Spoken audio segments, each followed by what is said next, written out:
Hi there and welcome to another portion of infotainment. This video counts towards your 5 a day. Writers of Reddit, what is your favorite story concept that you'll never actually write? Nice try, writer with writer's block. Lilith thought the same thing. Though to be fair, I also came to this post because I have writer's block. What are some legitimately effective ways to overcome writer's block though? Surround your empty time with some form of original storytelling that is brand new to you.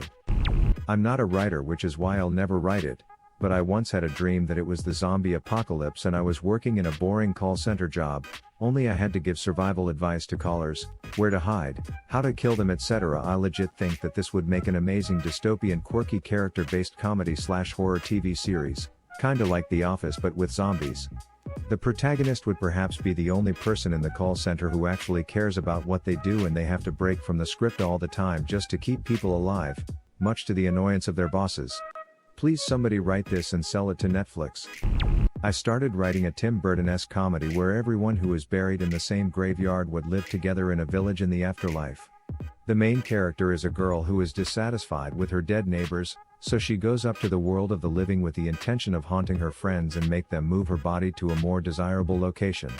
This is breaking all kinds of rules of the afterlife, so the ghost police is chasing her all the while. She finds her friends and scare the ever-living crap out of them, but they quickly come around and agree to help her. The friends dig up her body, but they get found out and now the police of the living is on their tail. So now you have this very old school, think the Goonies, plot where they're chased by ghost cops and regular cops while they're trying to sneak this body into a specific graveyard. It ends in a chase scene where the gang crashes their car, and they all die and get buried at the same graveyard that the girl escaped from.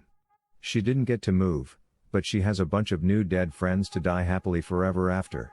I want the graveyard village scenes at the beginning and the end of the movie to be in stop motion and the rest live action. It's a pretty fun 80-90s romp, with tons of scenes you'd see at the time, like sneaking into a graveyard at night, trying to hide this corpse from parents, and of course some feels when the gang has their unresolved feelings for this dead friend resolved. One of my earliest ideas was to write a low fantasy series where cities fight over water. But then I read Dune, and it was so incredibly perfect in every sense that I gave it up altogether. Rango, 2011. All movies after 2011 are a spin-off of Rango. Especially Django Unchained. They didn't even try to be subtle with the name. Someone once floated this idea to me once that was half Ghostbusters and half Aeon Call for Supernaturalists. Basically these guys get hired to investigate old ruins for ghosts, and capture them to make sure it's safe to scavenge them or build on them or whatever. But it's also really far in the future, and the ruins are all obviously modern day buildings, IKEA shopping complexes, amusement parks, monuments, and the ghosts are all technological in nature or a side effect of whatever destroyed the world. Only the audience would realize that, the characters would all be hilariously mistaken about the whole thing. One of the concepts I had was of a neo-feral tribe hiring them because they'd built their burial ground on top of a Native American casino and now it was haunted by fat gambling tourists. In haunted house stories, there's always a moment where the protagonist starts to think, maybe I'm just going crazy, and I've always found that idea 1,000 times scarier than a ghost in an old house. I've always wanted to write a haunted house story where the protagonist/s going crazy and the struggle is to keep schizophrenia from overwhelming them. You can leave a haunted house, but you can't walk away from a haunted mind. Have you read House of Leaves? Not directly relevant, but I think you might like it. House of Leaves is always relevant and everyone should read it. A man tries to deal with the grief of losing a loved one and has dreams of saving that person every night. Maybe one night he dreams of fighting a dragon to save his loved one trapped in a castle, and another night he's a cowboy trying to rescue a kidnapped citizen from some raiders. The weird thing is every time the man is about to save his loved one, he wakes up and has to deal with real life. I can't decide if in the end he actually saves her and she comes back in real life or he accepts that he's not supposed to save her and the dreams stop. I like this concept because it feels like you can have many different genres in one story. Holy heck, there's actually a lot you could do with that. It could deal with heavy themes of escapism and grief as his life falls apart while he essentially just spends the days waiting to dream again. Then it could end with him finally rescuing his loved one, but realizing that they'll never really be back, saying goodbye as he wakes up from the final dream. I had this idea for a novel about a SeaWorld-esque theme park filled with allegedly fake mythical creatures like mermaids and dragons, With the park actually being a front for illegal medical experiments and brainwashing, most of the creatures actually being former human test subjects. If I ever actually wrote it, it would have followed a mermaid, a vampire, although I just realized a werewolf would be the better choice, and like a centaur or something as they realize what's going on and try to escape. That turned from really cool and mystical to really dark, real fast. I love it. Please update this if you write it.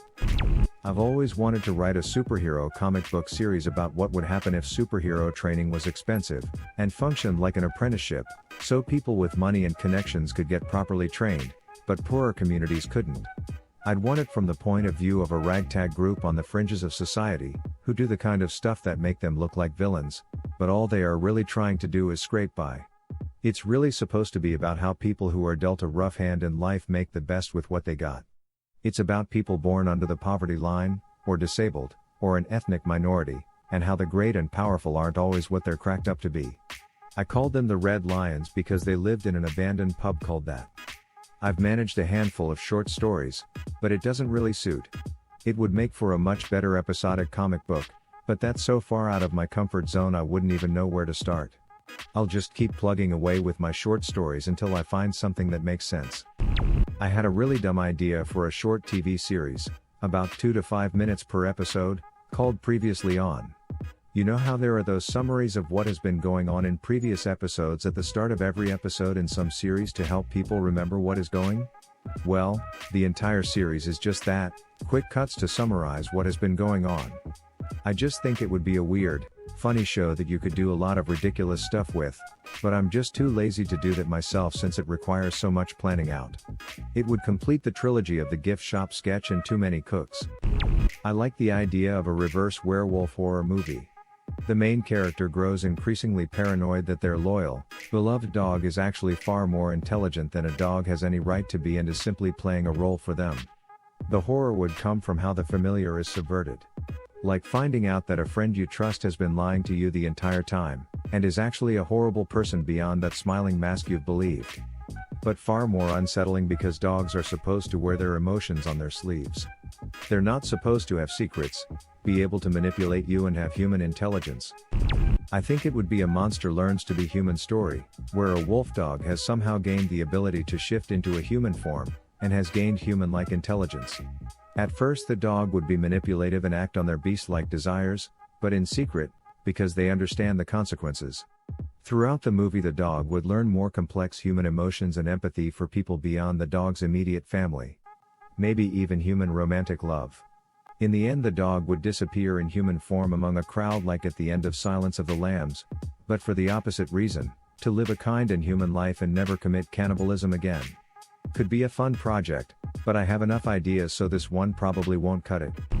A superhero who the world views essentially as the Flash-type superhero, super fast speed to save the day. But in reality his power is stopping time, for everyone but himself. Critically, this means that each time he uses his power, he ages slightly faster than the world around him. For example, say a girl is falling off a 10-story building. He stops time, but then has to run around the city looking for a ladder, or create a rope harness to reach and save her, taking hours to days. Nothing else is moving so it's not like he can order something from Amazon. You can imagine a scenario where a child is sick and has a week to live. This hero could in theory stop time, spend hours, weeks, years, decades even trying to find a cure, performing research, gathering ingredients, and then clicks time back on. Saves the child, but now he's suddenly 75 years old. Two people who don't know each other are trapped in the same dream. They don't realize it's a dream at first, but they slowly figure it out and develop their lucid dream powers to godlike levels while also building a strong bond. All the while they're trying to figure out why they're trapped together. I just think it's a cool idea because you could have them do literally anything because that's how lucid dreaming works. I'm not sure about the ending. I was thinking the main protagonist would wake up and they wouldn't be able to find the other person so they'd spend their life wondering if their dream friend was ever real in the first place. Wishing wells don't grant wishes to people who throw coins in, but to people who take them out. I'll never write the story of a homeless man who gathers coins from a local fountain and keeps getting everyone else's wishes, including meeting their true loves. I like this one. It could be written as humor or as a really poignant observation of people's unfulfilled desires. I work for a company that provides service to clean and maintain fountains. You could have to service tech who cleans out the coins receive wishes. He's so confused and thinks it is because of his new job, etc. What would have been your answer or question? Leave it in the comments below. Slap that like and subscribe button for more, and check out the link in the video description for even more answers. Peace out, and catch you in the next video.